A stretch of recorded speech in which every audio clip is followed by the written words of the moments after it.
You know you've arrived when you're allowed to go to the fun fair on your own, but nothing could prepare you for what happened in 1980.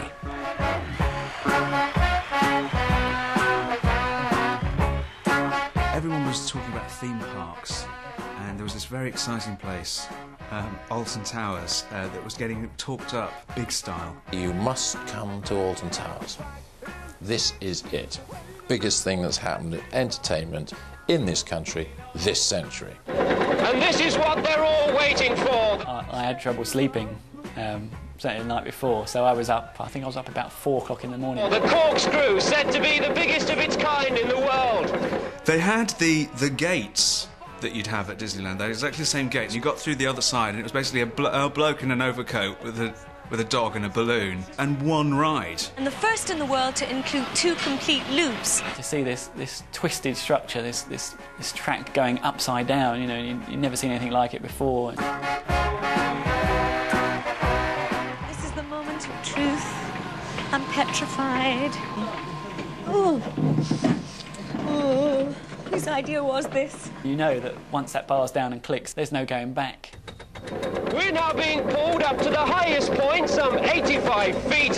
You get this clanking feeling going up slowly, this enormous ramp. You could almost count how many clicks there were as you went up. And then the clanking stops.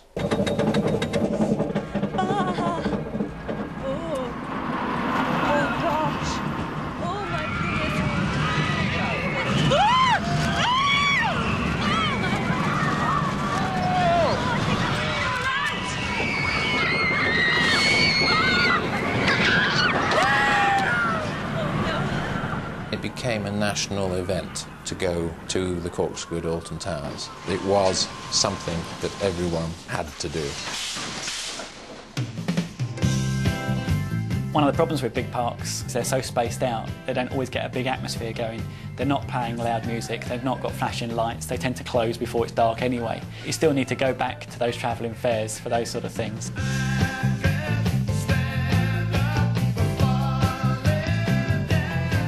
They used to come to our village at the Miners' Picnic, and they were just, it was the most exciting thing. You'd walk past the village green, there'd be nothing there.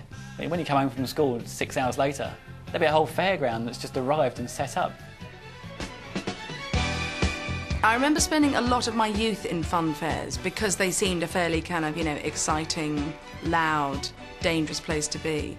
For those who are not old enough to go into a nightclub, this was the nearest you could get. All the rides had flashing lights, they had the pumping music and things. The only thing that was missing, obviously, was the dance floor. Here we go now, super fast ride.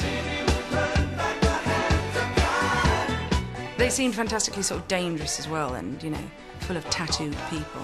I mean, you only had to sort of look around at the people running the fair, who were basically never much older than you, who seemed to already have about 5 or 6 children. And the blokes with big swallow tattoos on their neck and spider cobwebs on their face.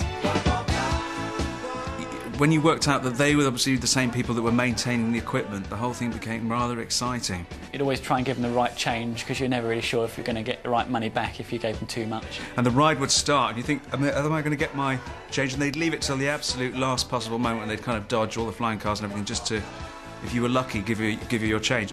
I was always a big waltzer girl.